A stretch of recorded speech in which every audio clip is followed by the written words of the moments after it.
Bonsoir mes bien-aimés dans le Seigneur. J'espère que vous vous portez bien. Moi de mon côté ça va. Dieu fait grâce. Amen. Et oui, Dieu fait grâce. Il nous a réveillés ce matin. Nous pouvons que dire merci Seigneur. Merci Seigneur pour le souffle de vie que Dieu nous a renouvelé jusqu'à ce soir, qui nous garde, qui nous protège. Amen, amen. Alors, ce soir, je veux vous lire ce que le frère Jean Pascal nous a laissé en commentaire. L'analyse qu'il a fait. Donc, je commence décidément. Voilà un pontificat vraiment contradictoire. Donc, il nous parle de notre pape François qui se contredit. On ne sait plus qu'est-ce qu'il va fonder ou dire encore. Et nous, on refuse d'adhérer. Je continue. C'est dû en même temps, comme Emmanuel Macron, on veut à la fois bénir les couples homo. Il n'a pas terminé la phrase parce que YouTube n'aime pas ce mot, donc vous allez terminer. Et ensuite, on les insulte. Et oui, les deux attitudes sont mauvaises pour ces gens, car d'un côté, on bénit ce péché qui est condamné dans les Saintes Écritures, Ancien et Nouveau Testament. Et de l'autre, en les insultant. Comment ensuite les évangéliser afin de leur apporter le salut de notre Seigneur Jésus-Christ, point d'interrogation. Cette attitude ambivalente va faire croire soit que notre Dieu est tellement amoureux qu'il tolère tout, ce qui est faux, et de l'autre, l'insulte va donner l'apparence d'une totale intolérance qui ferme la porte du pardon à ces personnes, les condamnant sans possibilité de rédemption. Notre Dieu nous enseigne d'aimer le pécheur, mais de haïr le péché. Nous devons, en tant que chrétiens, parler du salut à tous et non pas les insultes, car ce que nous faisons à notre prochain, en bien comme en mal, c'est au Seigneur notre Dieu que nous le faisons. Donc, Matthieu chapitre 25, versets 31 à 46, nous allons lire dans nos maisons.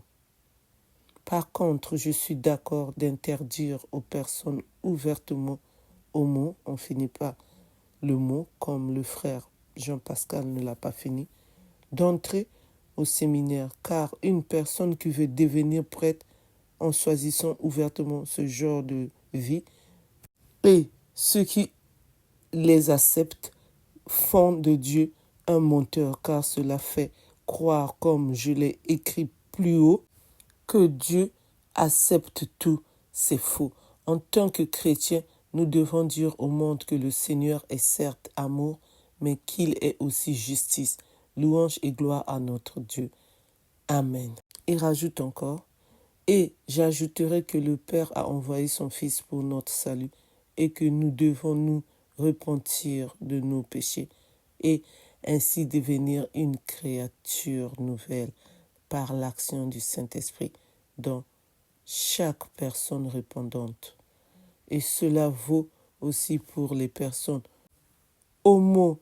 On termine par le mot comme vous le savez. Si une de ces personnes veut se repentir et d'abandonner son péché, nous devons en fait avec chaque pécheur qui venait à lui, mais de dire qu'ils peuvent servir notre Dieu en état de péché avoué ou de les rejeter en les insultant va précipiter ces personnes en enfer. Et ceux qui se disent serviteurs de Dieu, qui auront tout accepté ou tout rejeté, auront des comptes à rendre au Seigneur le jour du jugement. Surtout ceux qui ont eu des positions de responsabilité dans l'Église.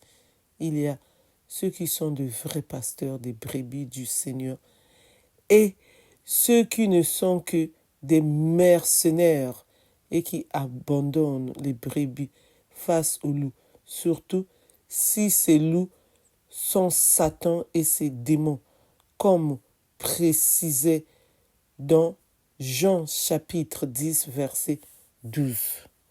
Donc là, c'était là l'analyse de notre frère Jean Pascal. Alors, pour terminer toujours avec notre frère Jean Pascal, il ne s'attendait pas que j'allais lire ses commentaires et pour ceux qui ne l'ont pas lu, bien sûr, j'allais faire une vidéo. Donc hier, j'avais fait la vidéo, il était surpris. Depuis le temps qu'il commente, donc il était surpris. Donc j'ai commencé hier.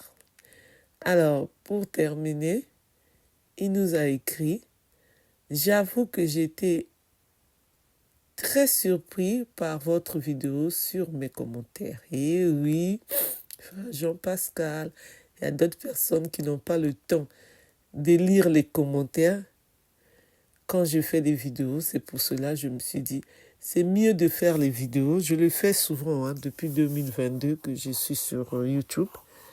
Donc, je veux faire aussi pour le frère Jean-Pascal parce que je trouve qu'il explique bien, il analyse bien. Donc, bravo pour vous. Bravo, bravo, bravo. Alors, je ne m'y attendais absolument pas. Merci pour votre soutien. Je vous en prie et merci pour votre soutien aussi. Par contre, je voudrais m'excuser sur les noms des différents papes. En effet, j'ai la mauvaise habitude de mettre les chiffres latins avec leur nom de pape.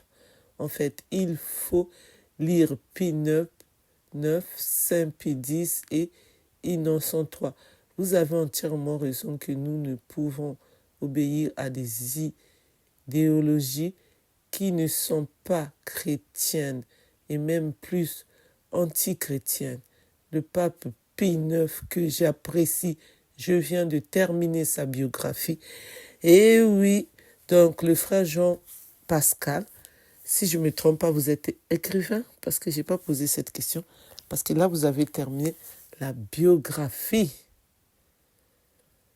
de notre ancien pape Pie IX, que vous appréciez, a été confronté au modernisme tout au long de son pontificat, qui est le plus long de l'histoire, 31 ans, de 1846 à 1878, afin pour habitude d'employer face au modernisme ces mots en latin.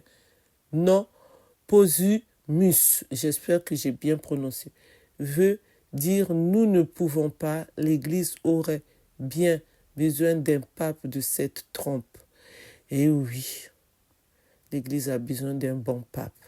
Ce n'est pas celui qui veut ramener la politique, qui se croit président dans un pays. Et non, nous, on reste dans la Bible, dans les Écritures. C'est l'Écriture qu'on suit. Donc, on ne suit pas l'homme et on ne va pas continuer à suivre l'homme. Nous, on suit ce qui est écrit dans la Bible. Donc, on doit seulement se référer dans la Bible. Excusez-moi, donc la Bible est très, très nécessaire et urgente dans nos vies.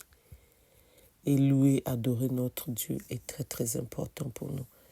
Ce n'est pas un prêtre ou un évêque ou le pape qui viendra pour tout changer, non. Il veut faire le changement, pas avec nous.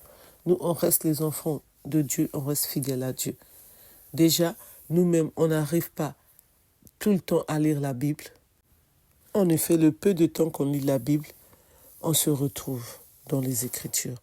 Mais on ne va pas encore accepter ce que l'homme écrit, comme le pape, les monseigneurs, les évêques et autres qui sont dans ça et qui veulent continuer dans ça. Nous, on ne veut pas de ça. Nous, on reste seulement chrétiens et on reste seulement fidèles à la Bible et à notre Dieu qui a envoyé son Fils venir mourir pour nous, pour nos péchés. Donc, on doit seulement être fidèle à notre Dieu. Amen, amen. Alors, je continue pour clôturer. L'Église aurait bien besoin d'un pape de cette trempe qui avait le courage face au monde de rappeler la vérité de la Bible. Et oui, c'est ce que je viens de dire. La Bible, toujours la Bible, toujours la Bible. un pape d'un autre calibre que François. Que Dieu vous bénisse ainsi que tous les frères et sœurs et loué soit le nom du Seigneur notre Dieu. Amen, amen. Donc c'était là l'analyse de notre frère Jean-Pascal de ce matin. Donc j'ai eu l'occasion de vous le relire pour ceux qui ne l'ont pas vu, pour ceux qui n'ont pas fait attention et pour ceux qui ne lisent pas les commentaires. Donc je pourrais faire de temps en temps les vidéos. C'est ce que je fais depuis 2022. Et je vous dis bonne nuit. Restons toujours en union de prière. Prenons toujours notre temps de lire la Bible. Et restons toujours fidèles à notre Dieu. Amen, amen, alléluia, alléluia, amen. Merci beaucoup, frère Pascal, de nous éclaircir. Merci, merci, merci. Bravo, bravo, bravo. Que Dieu vous bénisse. Que Dieu vous garde. Que Dieu vous protège. Amen, amen. Plein de bénédictions, excusez-moi, pour nous tous. Amen, amen. Plein de grâces venant de notre Dieu. Amen, amen. Soyons tous bénis dans le nom tout-puissant de notre Dieu. Amen, amen. Alléluia, alléluia, amen. Gloire à Dieu, gloire à son nom. Amen, amen.